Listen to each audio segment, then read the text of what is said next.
리서치 기관의 조사에 따르면 우리나라 직장인 남녀 중에 변비를 앓고 있는 사람이 30% 이상인 것으로 나타났습니다. 변비는 잘못된 식습관이나 생활습관으로 오기 쉽지만 몸에 이상이 생기거나 주변 환경에 의해서도 생길 수 있습니다. 흔히들 변비에 대해 가볍게 생각해 방치하거나 심할 경우 변비약을 먹는데 이것은 장을 자극해 변을 보게 되고 이런 악순환이 대장운동을 억제하여 장무력증에 빠져 만성변비로 발전하게 됩니다. 그리고 가장 큰 문제는 변비가 지속되며 우리 몸에 숙변이 쌓이게 되는 것입니다. 최근 10년간의 암 발병률에 따르면 위암은 11.5% 감소하였고 폐암은 37.5% 증가, 대장암은 무려 115%나 급증한 것으로 나타났습니다. 또한 대장암으로 인한 사망자도 76%나 증가했는데 이런 추세로 간다면 2020년에는 대장암 발병률이 폐암과 위암을 앞지를 것으로 추측됩니다.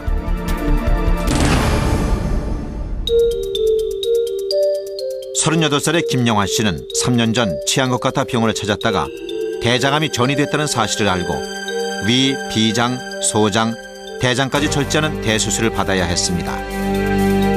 평범한 회사원인 그에게 대장암이 발병한 이유는 무엇일까요?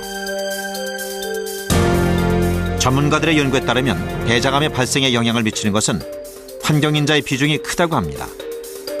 대장은 기능적인 측면에서 변의 저장이라는 특성을 가지고 있으며 따라서 우리가 섭취하는 음식물의 성분 중에서 암을 유발할 수 있는 물질들과의 접촉 시간이 길다는 것이 특징이라고 할 수 있습니다. 이러한 이유로 우리가 섭취하는 음식물의 종류와 대장암의 발생 빈도는 밀접한 관계를 보이고 있습니다. 변비로 인해 대장벽에 변이 쌓이면 숙변이 됩니다.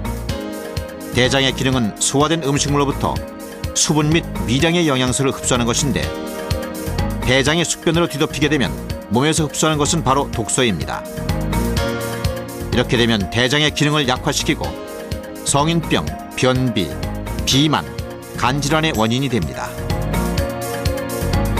대장에 쌓인 숙변으로 자신을 독소에 노출하고 있는 것입니다. 사람들의 질병이라고 생각하는 것 대부분은 독소에 대한 신체의 반응입니다. 혹 다음 증상을 겪으신 적이 있으신가요? 알레르기, 빈혈, 부종, 만성피로, 변비, 면역기능 저하, 설사, 습진, 임파선 확대, 지나친 허기짐, 열, 감기 증세, 가스, 이빨 갈기, 두드러기, 과민성 대장 증후군, 황달, 관절 및 근육통, 불안함, 발진, 눈의 충혈, 수면장애, 체중 증가, 체중 감소. 우리가 살다 보면 한 번쯤 겪어보았을 이러한 증상들은 모두 몸 안의 독소에 의해 오는 신체의 반응입니다.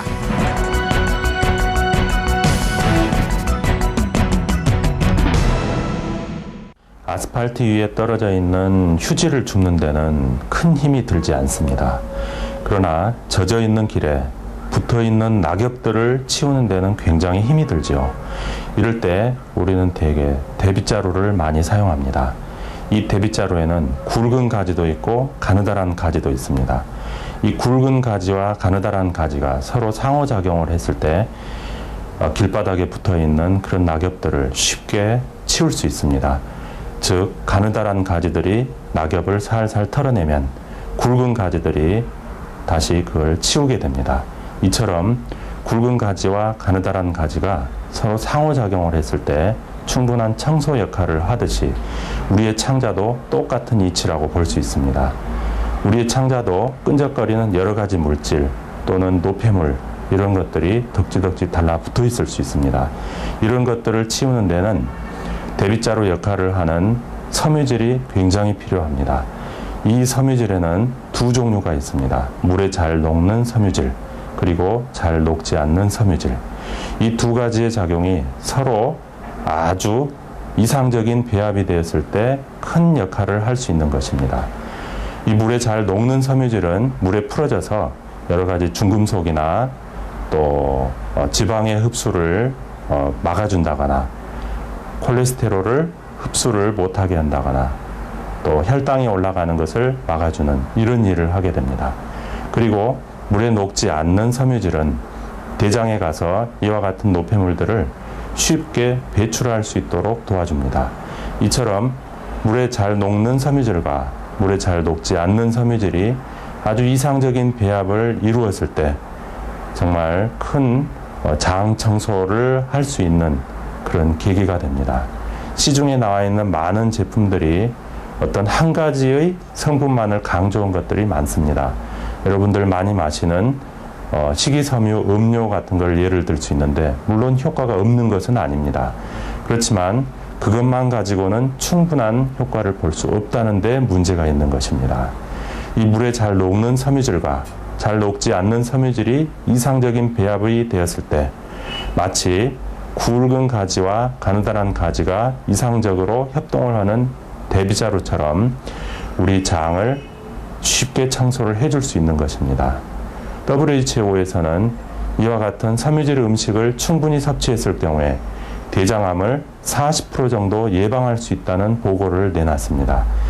이 40%라고 하는 수치는 정말이지 엄청난 것입니다. 이와 같이 섬유질 음식으로 여러분들의 건강을 충분히 지키시기를 간절히 원합니다.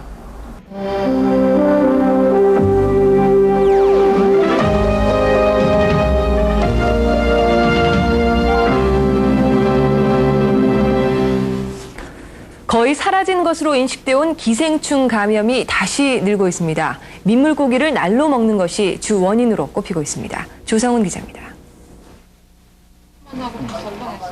얼마 전 간암 수술을 받은 한 60대 남자의 1990년대 이후 사회에서 자취를 감추었던 기생충 감염 문제가 최근 또다시 대두되고 있습니다.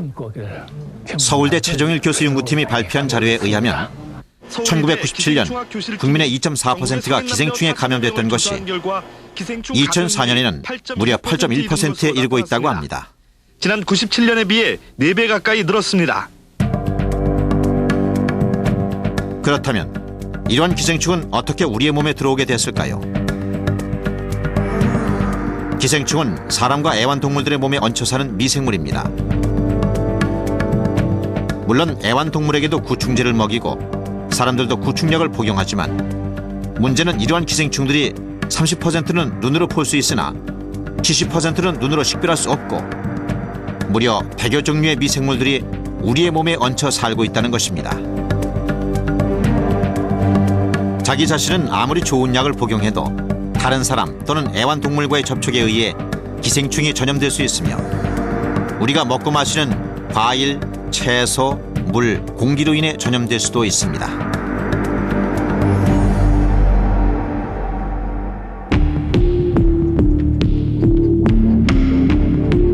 문제는 이 배설물 속에 위험한 개회충알이 숨어 있다는 점이다.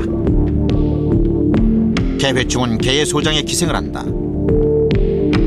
보통 10마리에서 많게는 30마리까지 사는 것으로 알려져 있다.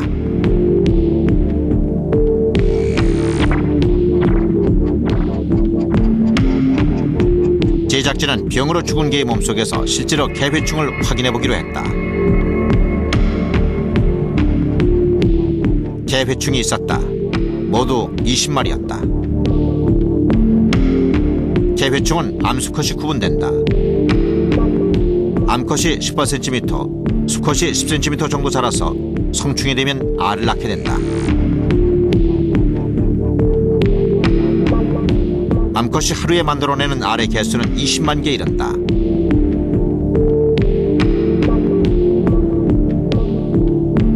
알 하나의 크기는 60마이크로미터. 털에 묻어도 보이지 않는 아주 미세한 크기다.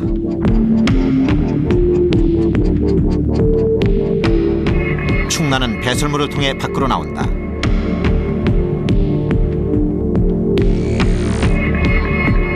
충난들은 배설물이나 흙 속에 있다가 사람이나 동물의 입을 통해 몸속으로 들어가게 된다.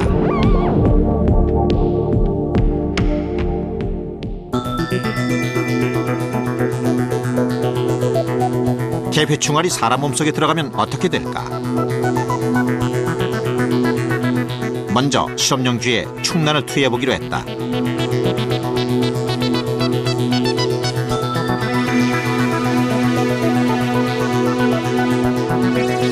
충난 투여 후 2일째.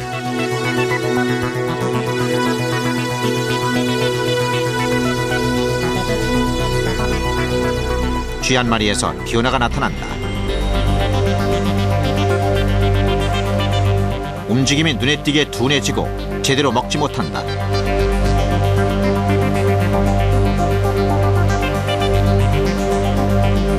쥐의 몸 내부 상태를 알아보기로 했다.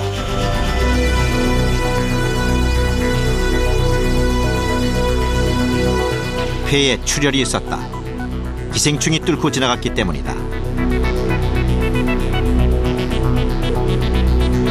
일주일 후 과연 개회충은 어디까지 이동을 했을까? 쥐의 뇌 조직을 검사했다.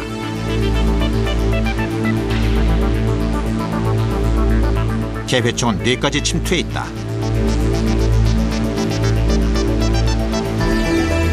뇌 조직에서 개회충들의 움직임이 관찰됐다.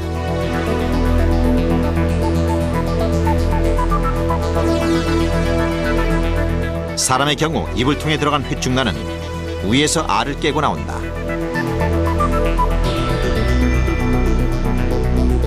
강한 위산이 단백질로 되어 있는 알의 껍질을 녹여주는 것이다.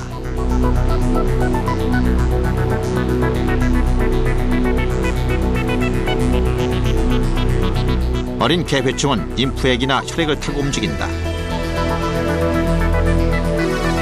혈액이 흐르는 몸 구석구석 어디든지 파고든다.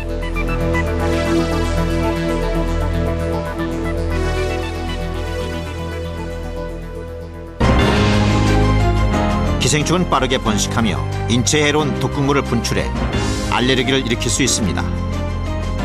기생충은 신체의 세포 복원과 건강에 필요한 영양소를 빼앗아가 영양실조를 일으킬 수 있습니다. 기생충으로 인해 목숨을 잃을 수도 있습니다. 세계보건기구는 전 세계 인구의 25%가 만성대장 기생충에 감염돼 있다고 추측하며 이는 성장, 영양소, 그리고 어린이 발달에 악영향을 줍니다. 전문가들은 북미에서 5,500만 명의 어린이들이 감염됐다고 추측하고 있습니다. 기생충으로 인한 건강 문제는 세계적인 문제입니다. 질병으로 인한 사망의 80%는 기생충 감염 또는 이로 인한 질병으로 일어납니다. 사망 80%의 원인이 기생충. 연간 20만 명 주열흡충으로 사망. 연간 9만 명 구충으로 사망. 연간 7만 명 이질 아메바로 사망. 연간 6만 명 회충으로 사망.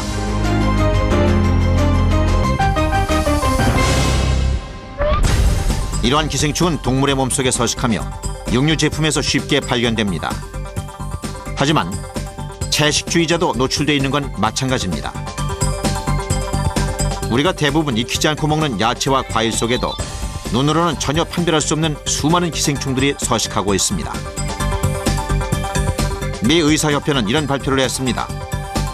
애완동물은 사람에게 우정과 믿음을 주지만 인간에게 해로운 해충에 감염시키기도 합니다.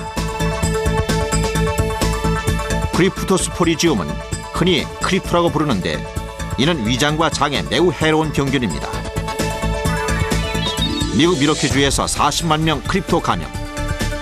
구토와 함께 여러 가지 치명적인 증상을 갖고 오는 이 기생충의 원인은 놀랍게도 우리가 매일 접촉하고 마시는 수돗물에서 비롯된 것이었습니다. 기생충의 수명은 아주 깁니다. 2차 대전 당시 아시아와 남태평양에서 근무했던 군인들은 50년이 지나도 아직 감염돼 있습니다. 기생충학 협회에 의하면 인체에는 바이러스, 박테리아, 곰팡이균을 제외하고도 100가지 이상의 기생충이 살고 있습니다. 애완동물에게 한 가지 이상의 기생충은 쉽게 발견되며 이 기생충 역시 다른 기생충의 숙주입니다. 이제 확실히 아셔야 할 부분이 몇 가지 있습니다. 당신 몸에는 한 가지 또는 그 이상의 기생충이 살고 있을 겁니다. 그리고 이 기생충은 당신의 건강을 위협하고 있습니다.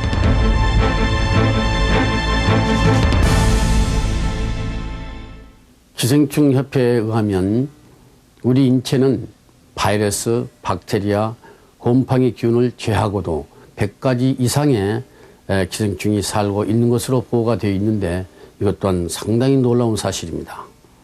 애완동물에게도 한 가지 이상의 기생충이 쉽게 발견이 된다고 하며 이 기생충 역시 다른 기생충 숙주가 되기도 합니다. 이것 또한 놀라운 사실이죠. 이제 확실히 아셔야 될 부분이 있습니다. 여러분들 몸에도 한 가지 또는 그 이상의 기생충이 살고 있을 것입니다. 이 기생충은 당신의 건강을 대단히 위협하고 있는 사실을 아셔야 될 것입니다. 그 허브라는 말을 좀 듣기도 하고 말하기도 했을 겁니다.